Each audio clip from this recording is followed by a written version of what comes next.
The NBA draft is just days away, so we're going to do one last live reaction to a mock draft.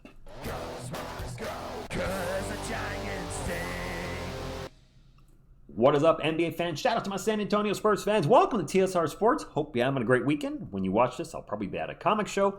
Anyways, I just saw a mock draft from, I think it was USA Today, and I saw Ace Bailey drop to like number 8. I saw this draft by CBS Sports with the title here, and I was like, you know what, let's just do a live reaction and see where they have Ace drop, see how they have our Spurs take at 14, etc. There's the headline there. Baylor's VJ Edgecombe makes late jump. Duke's Con Knipple cracks the top 5. I do know who's going number 1. I did see that, so I can line up everything. Let's just get into the draft without further ado. Who's going number 1? Oh my God, it's Cooper Flagg. Who saw that coming? Apparently his workouts went very well for with the Mavericks, so if you're a Spurs fan hoping that somehow it's not going to happen, guys, he's getting drafted by Dallas. There's absolutely no doubt. Dylan Harper is going number 2 to the Spurs in this mock draft. Yep, that was a prediction. I didn't know that. But come on, yes, Dylan Harper. So VJ going to the Sixers, is that the next pick? VJ Edgecombe going to the Philadelphia 76ers, okay. They said Con cracked the top 5. He wouldn't be going 4th to the Hornets. The Hornets have the 4th pick, the Jazz have the 5th pick. I don't know. Is he going 4th? I can't see him going 4th overall. He's not. Trey Johnson going to the Charlotte Hornets at number 4. Okay. It's a little higher than I think I've normally seen him ranked, I think. Con Knipple cracks the top 5 by just making it, but he made it to the Utah Jazz. And this is where with Con Knipple, he was, of course, mocked draft to the San Antonio Spurs left and right when they had the 8th overall pick. Then he started creeping up draft boards. Then I saw some mock drafts have him drop out of the top 10, and now he's back in the top 5. That just shows you this is going to be an exciting draft night because even the analysis and experts, they have no idea what's going to happen draft night except for the few obvious consensus picks, which would be Cooper Flagg and Dylan Harper. After that, I think it could go in many different directions from there. All right, Ace Bailey watch. How far has he dropped? Does he go to the Wizards at 6? He does. Okay. I don't think he'll drop farther than 6, even if the not working out for any teams or it might be rubbing some people the wrong way. There's a lot of talent there. I don't see him dropping further than 6. Now, his height was obviously a disappointment. I think he was listed at 6'10" at Rutgers and he ends up measuring 6'7.5" at the combine. I think that's about right. I think he goes at 6. Where does Malawatch go? That's one I keep an eye on. My man Rasheer Fleming's been pretty low in drafts. Jeremiah Fears, pick number 7 to the New Orleans Pelicans. Kasparas Jakishionis to the Nets at 8. All right. Malawatch drops to number 9, taken by the Raptors. You know what? You'd have a good tutor. It's not a tutor at all. Win Jakob Poeltl. All right. Malawatch at number 9. Okay, so Carter Bryant's been a bit of an interesting pick, in my opinion, because he's a player I saw projected a lot at 14 to my San Antonio Spurs, to your Spurs, because there's a lot of Spurs fans watching, I'm sure, as this is predominantly a Spurs channel, but I do like to follow all the NBA. Bryant moving up into the top 10. Do you guys see that happening? Is his projected ceiling that high?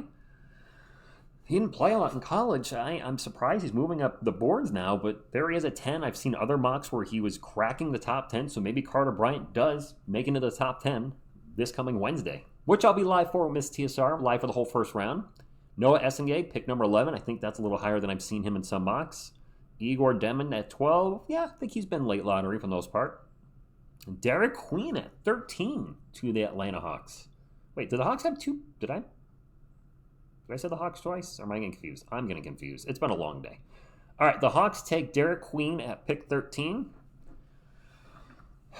So who's that lead for the Spurs? Carter Bryant's out. I don't want Colin Murray Boyles. He's a good player. Can't shoot the 3-ball. That's not something we need. Somebody that can't shoot at all, help space the floor. Spurs could obviously trade the 14th pick. I don't see them putting Rasheer Fleming there. Essengay's off the board. He had been mocked a little bit.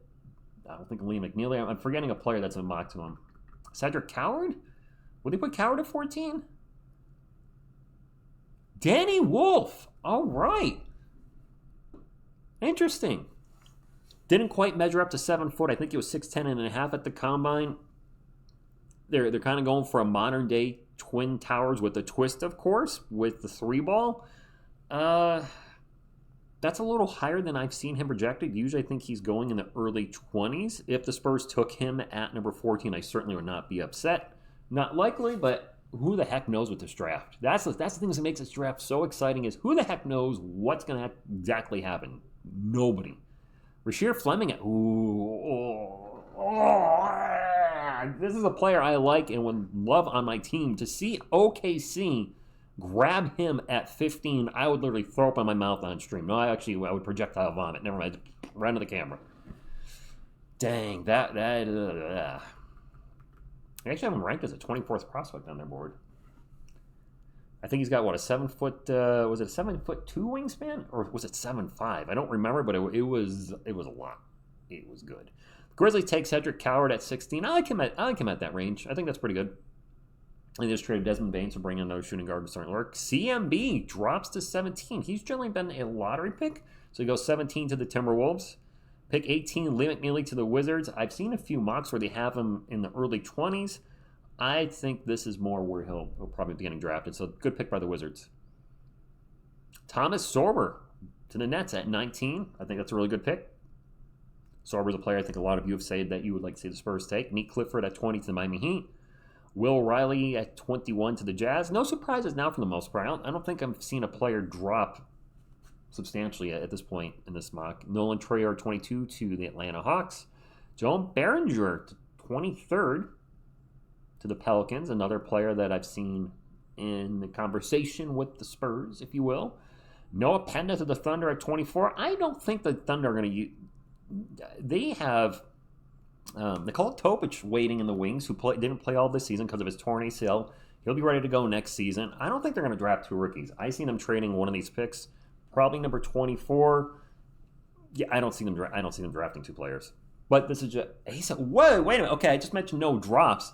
Asa Newell dropping to 25th. I have seen him usually mocked late lottery, mid-teens, but they have him dropped to 25th to the Orlando Magic. Which is ironic because the Magic need shooting. The reason they traded for Desmond Bain is they need three-point shooting. I believe they were the worst three-point shooting team in the league, and now you're drafting a player. Yes, it's 25th, late in the first round, but now you're drafting a guy that can't hit the three ball. Gosh, I can't see him dropping. 25th? For Asa? I don't see that. No. The Nets have back-to-back picks. They have 26 and 27. Hugo Gonzalez, a small forward out of Spain, at 26. And Jace Richardson at 27. Wasn't he mocked a lot higher than... I thought he was mocked at one point in the teens. Down in the late 20s? Yeah, actually their prospect rank, they have him at 19. If he dropped to the late 20s, ouch. Ouch from my couch. Ben Seraph to the Boston Celtics. They picked 28. Man, they're the team that's going to have a wild and crazy offseason. They are so far over the salary cap. The first apron, second apron, repeat second apron offenders. They have to cut cap. Don't be surprised if two out of their big five contracts are gone. Jaylen Brown, Kristaps Porzingis, Derek White, and Drew Holiday. I think 2 out of those 4 are gone. Jaylen Brown, his contract, they're just going to have to eat that with him being injured. All right, rounding out. Ooh, there's a player I want. Maxine Reyno. Pick 29 of the Suns. That's a good pick. That's Wemby's buddy. Would love to have the Spurs draft him. Would I draft him over Danny Wolf? Yeah. Actually, it's funny that in the first line of sentence, there are some flashes of Danny Wolf in the way Reyno moves smoothly on the perimeter as a 7-footer. I would take Reyno over Wolf personally. Build the Eiffel Towers. And the last pick of the first round, Drake Powell to the Los Angeles Clippers. I keep forgetting the Clippers changed their logo. I'm not a big fan of it. Okay. Nothing else. Okay, I was going to see if there's a quick second round. All right, so that is that's my old thumbnail. I don't have a thumbnail for this because it's a live reaction. You guys agree? Couple players dropped. The big thing to watch for, I think, on draft night, besides your own team and who they pick, is I'm really curious how far Ace Bailey will fall. I think he's definitely out of the top 3 now. Philly was expected to pick him 3rd with him canceling the workout. I think VJ Edgecombe is the way they're going to go. Could he go 4th, 5th, or 6th? Probably. If he falls past 6, then holy moly, strap your seatbelts on because it's going to be a wild ride if he falls out of the top 6. It's going to be a fun night. I can't wait to be live with you guys. Drop a comment down below, your thoughts on this mock draft. Hit the something like, support the channel, and subscribe to become part of our awesome sports community. Thank you, and as always, go Spurs, go. Go Spurs, go. 'Cause the Giants